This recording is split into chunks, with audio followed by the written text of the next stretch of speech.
It requires that at the first blush would have to have expert testimony. I have a right to take the deposition and cross-examine the expert that they are proposing, and I believe I have a right to have my own expert make an assessment and provide guidance to the court as to the emotional stability and the impact this might have on the child. Otherwise, without much forethought, the court or opposing party is basically throwing away my right to confront any witness that intends to give testimony against me, which in Crawford, Judge Scalia said the Confrontations Clause guarantee of face-to-face confrontation means always and everywhere that the defendant has a right to be face-to-face with those who give evidence against him. This minor child is being psychologically abused by the parent who is promoting that child to make statements against me. And one thing, you have the record sealed in front of you, Your Honor, several different places. The doctor talks about how the child is very coached, how her representations and descriptions of these events is methodical and coached. And I also have a separate witness who will be testifying at trial that the petitioner promised her a trip to Chuck E. Cheese if she would say certain things in this regard. This is something, yes, there's going to be a lot of discovery on it. I am going to go extensively into all, you'll hear it too.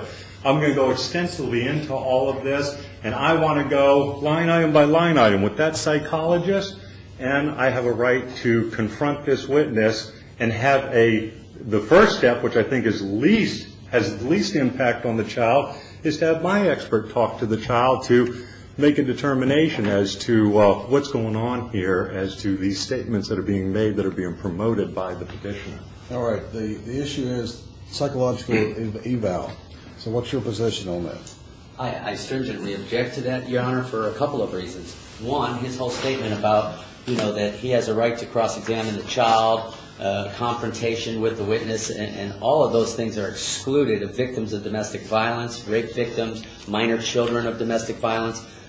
I mean, the case law he's citing is not on point with this case. This is an injunction case. This is not a criminal trial. It's not a civil trial. It's an injunction case where we're seeking remedy that's supposed to be expeditious. Now he's wanting to bring in his own evaluator after he turns over the documents to the other evaluator for the mother to show the child, look, if you talk to somebody, this is what I'm going to find out about it. And now he wants this court to order him to be able to send this child, after this happens, to another doctor so that the child doesn't talk to the doctor, so this doctor can then come in and dispute a doctor who has been treating this child for over about 5 years at least. The doctor who the child disclosed the incidences of domestic violence and abuse to were done in normal routine sessions, and the doctor as an expert would be able to attest to the fact that whether the child was coached, because once again I believe the respondent is misleading the court by stating that there are facts in there saying that the child was coached or whatever. If those incidences are in there, it's referring to somebody else coaching the child, not Mr. Pago. And again, this is just one more slanderous accusation he's made against Mr. Pago with not one shred of evidence to prove any of it.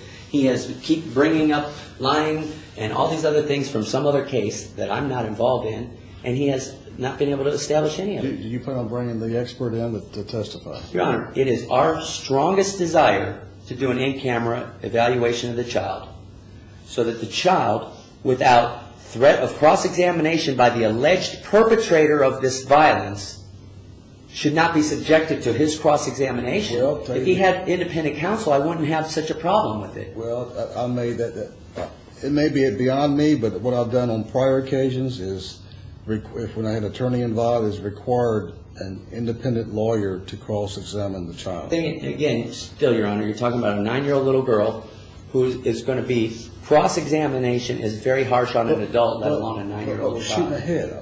Right now, the issue is just psychological eval. You're objecting. And again, I object because I believe that since the 2 weeks ago when we were here, that it is my strong belief that the child has been threatened using medical records. So I don't believe that the child will talk to another doctor, which then will be used as a way of, well, the child didn't say anything to me, and this is an injunction for protection. Allegations were made by a child that certain incidences were done. I've cooperated with the court to get him the documents so that he could depose the doctor and examine the doctor. I've agreed to all of these things, even though they've been cost prohibitive to my client. Now he's wanting to bring in another doctor, which is going to further delay these proceedings so that he could schedule more motions and more money to my client. I don't know, but This is supposed to be an expeditious process to protect the minor child, and the only one being protected in this process is Mr. Dwyer. This is nothing but an abusive process. For all right, gentlemen. I'm going to grant the motion for psychological eval. I think it's appropriate to do so in this particular case, especially in this particular case. So you'll need to coordinate with Mr. Dwyer when that's going to happen. That's always almost impossible with them. Your Honor, he's never called my office. Okay. He's never, in 2 weeks, he has not called me one time to try and schedule a deposition of the doctor that was supposed to be done. All right, it'll be done by letter then. If you'll suggest some dates by letter, and counsel, you'll be able to go through those dates and coordinate. Your Honor, I those. would like to move the court to voluntarily dismiss this injunction. I have authorization from my client to do so. He can no longer afford to try and protect this child. Well, at this juncture, so you're presenting a motion to the court that you're asking the court to dismiss the injunction. Voluntarily dismiss this injunction without prejudice, Your Honor, yes. I'd request that the court dismiss it with prejudice. Yeah, I can't do that. I mean, yeah. All right, I'll dismiss it without prejudice then. All right, gentlemen. Now, I have not filed this yet.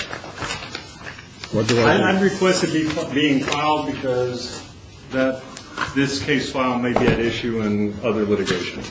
All right. All right, what I'm going to do is I'm going to put this in the file, but it's going to be sealed. Okay? And that's why I gave it to you sealed. Right. That's sealed from me just putting tape on it. Right. But So I filed other documents. I put the documents in. I just sent a notice to the clerk, and I sealed.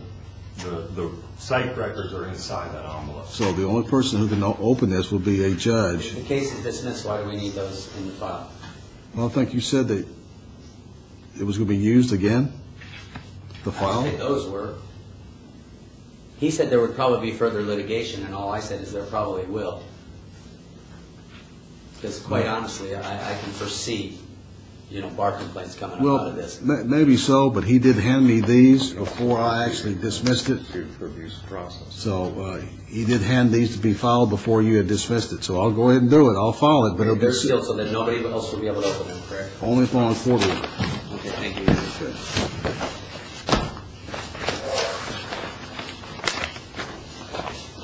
Thank you. All right, gentlemen. You all have a good Christmas.